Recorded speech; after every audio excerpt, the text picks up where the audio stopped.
கடந்த 10 வருடங்களில் நடக்காத ஒரு அதிசயம் தேர்தல் சமயத்தில் நடந்துட்டு இருக்கு. பிரதமர் மோடி அவர்கள் பத்திரிகையாளரை சந்திச்சு பேசிட்டு இருக்காரு. வழக்கமா ஏதாவது முக்கிய அறிவிப்பு வெளியிடுறோம், ஏன் எக்ஸாம்பிளுக்கு டிமானிட்டைசேஷன் அப்படிங்கிறது நாட்டையே திருப்பி போட்ட ஒரு முடிவு, அதை கூட பிரஸ்ல அறிவிக்காம ஒரு ஒத்த வீடியோவை போட்டு அறிவிச்சிட்டு போனாரு மோடி. அந்த அளவுக்கு தான் அவரை பிரஸ் மதிக்கிறதும் எதிர்கொள்ற விதமாகவும் இருந்தது. அப்படி இருந்த மோடி தான் இப்போ தேர்தல் சமயத்தில் வரிசையா இன்டர்வியூ கொடுத்துட்டு இருக்காரு.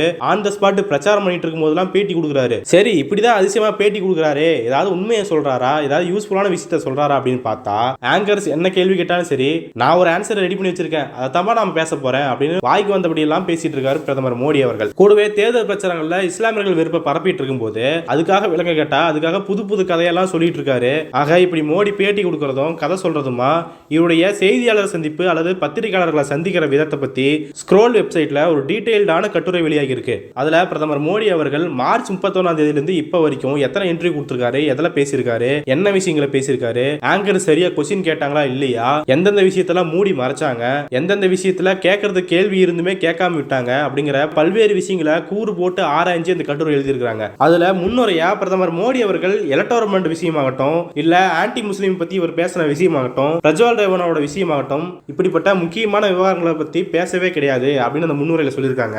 அடுத்து பிரதமர் மோடி அவர்கள் முஸ்லீம்களை பத்தி தொடர்ச்சியா பேசிட்டு வந்துட்டு இருக்காரு இல்லையா, அதுக்கு ஒரு அதிசயமான விளக்கத்தை கொடுத்தாரு. நான் இந்து முஸ்லீம் மக்கள் பத்தி எல்லாம் பேசவே கிடையாது, நான் எப்போ இந்து முஸ்லிம்னு பேச ஆரம்பிக்கிறனோ அப்பவே பொது வாழ்க்கைக்கு நான் தகுதி இல்லாதவனா ஆயிருவேன் அப்படின்னு பேசியிருந்தாரு. அந்த பேட்டியை ஃபர்ஸ்ட் குறிப்பிட்டு இதுல மோடி என்னதான் விதவிதமா விளக்கம் கொடுத்தாலும் இன்ஃபில்ட்ரேட்டர்ஸ், அதாவது ஊடுருவல்காரர்கள்னு யாரை சொன்னாரு, அதுக்கான தெளிவான ஒரு விளக்கம் கிடையாது.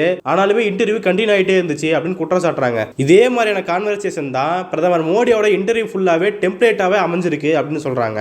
மார்ச் 31 இருந்து மே 14 வரைக்கும், அதாவது பிரதமர் மோடி அவர்கள் வேட்புமனு தாக்கல் பண்ணார் இல்லையா, அந்த டேட் வரைக்குமே அவரு 41 இன்டர்வியூ கொடுத்திருக்காரு. அதுல பிரதமர் மோடி அவர்கள் கிட்ட ரொம்ப குறைஞ்ச வகையில தான் கடினமான கொஸ்டின்ஸ் கேட்கப்பட்டிருக்கு அப்படின்னு சொல்லியிருக்காங்க. இதுக்கு உதாரணமா என்ன சொல்றாங்கன்னா, பிரதமர் மோடி அவர்கள் ராஜஸ்தான்ல இஸ்லாமியர்களை பத்தி பேசி 24 நாள் கழிச்சு தான் இப்படி ஏன் நீங்க பேசுனீங்க அப்படின்னு சொல்லி ஒரு ரிப்போர்ட்டர் கேட்டிருந்தாரு. கேட்டதோட மட்டும் இல்லாம பிரதமர் மோடி அவர்கள் விதவிதமா கதை சொல்லிட்டு இருக்கும்போது அதை கவுண்டர் பண்ற விதமா எதுவுமே ஜர்னலிஸ்ட் கேட்க கிடையாது. இதே மாதிரியான போக்கு தான் மத்த எல்லா இன்டர்வியூலையும் வெளிப்பட்டு இருக்கு அப்படின்னு சொல்றாங்க. 10 வருடங்கள்ல உங்க ஆட்சியில இதெல்லாம் நடந்திருக்கு, வேலை வாய்ப்பின்மை அதிகரிச்சிருக்கு, உங்க ஆட்சியில இதெல்லாம் ஃபெயிலியர் ஆயிருக்கு, நீங்க கொடுத்த வாக்குறுதிகள்ல இதெல்லாம் நிறைவேற்றலையே அப்படிங்கிற மாதிரியான எந்தவித கொஸ்டினுமே மோடி எதிர்கொள்ள கிடையாது. அந்த அளவுக்கு பணிவா ஆங்கர்ஸ் நடந்துகிட்டாங்க அப்படின்னு குற்றம் சாட்டுறாங்க. சோ இப்படியாக மோடி இன்டர்வியூ போயிட்டு இருக்கும்போது இந்த இன்டர்வியூஸ் எல்லாம் எந்த வகையில் அமைஞ்சிருக்கு அப்படின்னு சொல்லி முக்கியமான சில தலைப்புகளை கோடிட்டு காட்டுறாங்க. அதுல முதல் தலைப்புன்றது டஃப் கொஸ்டின்ஸ் மிஸ்ஸிங் அப்படின்னு சொல்றாங்க. அதாவது மோடி இன்டர்வியூல கடினமான கொஸ்டின்ஸே இல்ல அப்படின்னு சொல்றாங்க. பிரதமர் மோடி அவர்கள் தான் 3வது வாட்டி ஆட்சிக்கு வரதை பத்தி லென்த்தா பேசிட்டு இருக்காரு.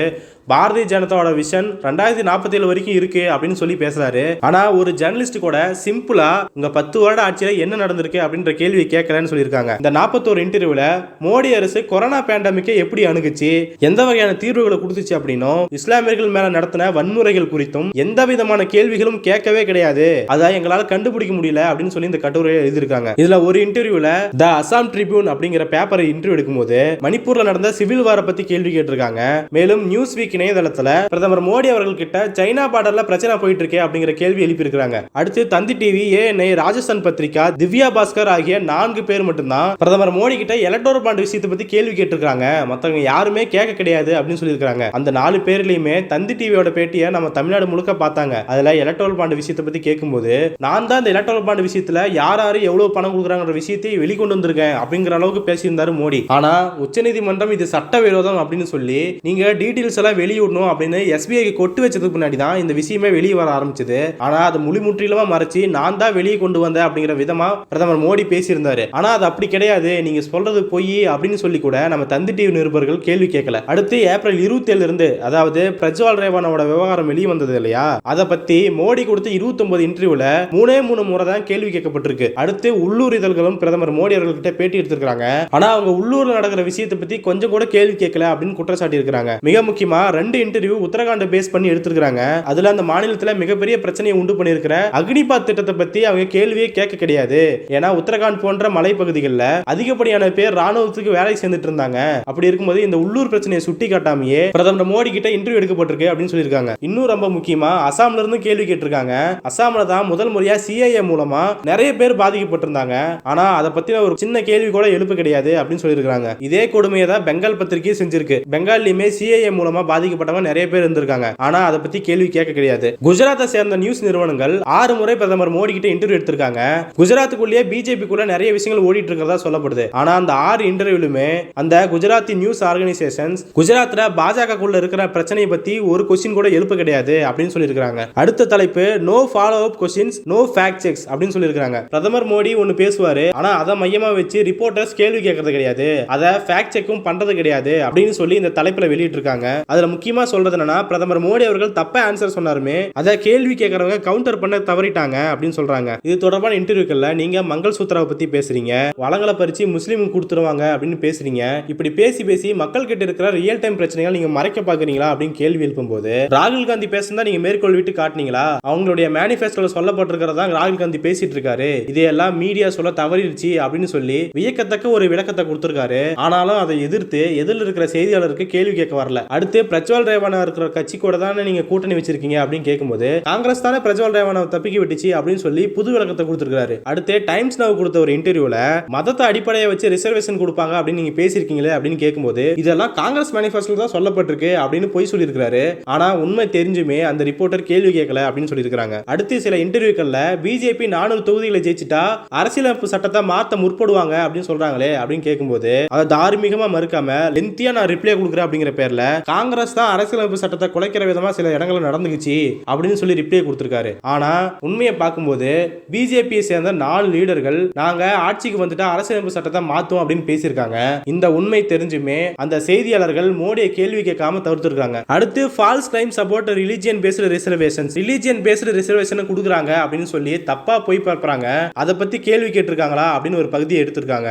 அடுத்து 400 பார் அதாவது 400 தொகுதியில ஜெயிப்போம் அப்படின்னு பிரச்சாரம் பண்றாங்க இல்லையா, இதை பத்தி கேள்வி எழுப்பும்போது அதை பத்தி ரொம்ப கான்பிடண்டா பதில் சொல்றாரு. இதையே மக்கள் தான் கொடுத்தாங்க, இந்த 400 தொகுதி ஜெயிப்போன்ற ஸ்லோகனை மக்கள் தான் ஏற்படுத்தி கொடுத்தாங்க அப்படின்னு பேசியிருக்காரு. மேலும் ஜம்மு காஷ்மீர்லயே 370 நீக்கிறதுனால பிஜேபி 370 தொகுதியில ஜெயிக்கணும்னு சொல்லி காஷ்மீர்ல விரும்புறாங்க அப்படின்னு சொல்லியிருக்கிறாரு மோடி. அடுத்து தென் மாநிலங்கள்ல பிஜேபி ரொம்ப வீக்கா இருக்குல்ல அப்படின்னு சொல்லி அதை பத்தி வெறும் 6 இன்டர்வியூ மட்டும் தான் கேள்வி கேட்டிருக்காங்க. அடுத்து பிளான்ஸ் ஃபார் தேர்ட் டைம் அப்படிங்கிற தலைப்புல மோடி 3வது முறையா ஆட்சிக்கு வந்துட்டால் அப்படின்னு சொல்லி ஏஎன்ஐ, மலையாளம் டெய்லி உள்ளிட்ட பல பத்திரிகைகள் கேள்வி கேட்டிருக்காங்க. அதுக்கெல்லாம் ஒரே வார்த்தையா சொல்லி வச்ச மாதிரி எங்களுடைய டார்கெட் 2047 தான், 2047க்காக தான் எங்களுடைய விஷன் இருக்கு அப்படின்னு சொல்லி தொடர்ச்சி அதை பத்தி மட்டுமே பேசிட்டு வந்திருக்காரு. அது எப்படி சாத்தியம்னு சொல்லி யாருமே கேள்வி கேட்கல. ஆக பிரதமரோட மோடி இன்டர்வியூல பல குளறுபடிகள் நடந்துகிட்டு இருக்கு. ஒரு டெம்ப்ளேட் செட் பண்ணி இப்படிதான் போகணும், யாரும் எதிர்த்து கேள்வி கேட்க கூடாது, எந்த முக்கியமான விஷயத்தை பத்தி பேசக்கூடாது அப்படின்னு சொல்லி ஒரு டெம்ப்ளேட்டை ஃபார்ம் பண்ணி அது பாட்டு போயிட்டு இருக்காங்க. யாரும் முக்கியமான பிரச்சனை பத்தி கேள்வி எழுப்பல. அப்படியே கேள்வி எழுப்பினாலும் அதுக்கு தப்பா தான் பதில் சொல்றாரு. அதை எதிர்த்து கவுண்டர் பண்ணி கேள்வி கேட்க தெரியல. இஸ்லாமியர்கள் மேல வெறுப்பு கக்கிற விதமா பேசுறாரு. அதை பத்தி அதிகமா கேள்வி கேட்கல. நீங்க பேசுறது தப்பு தான் ப்ரூவ் பண்ண கிடையாது, ஃபேக்ட் செக்கும் பண்ண கிடையாது.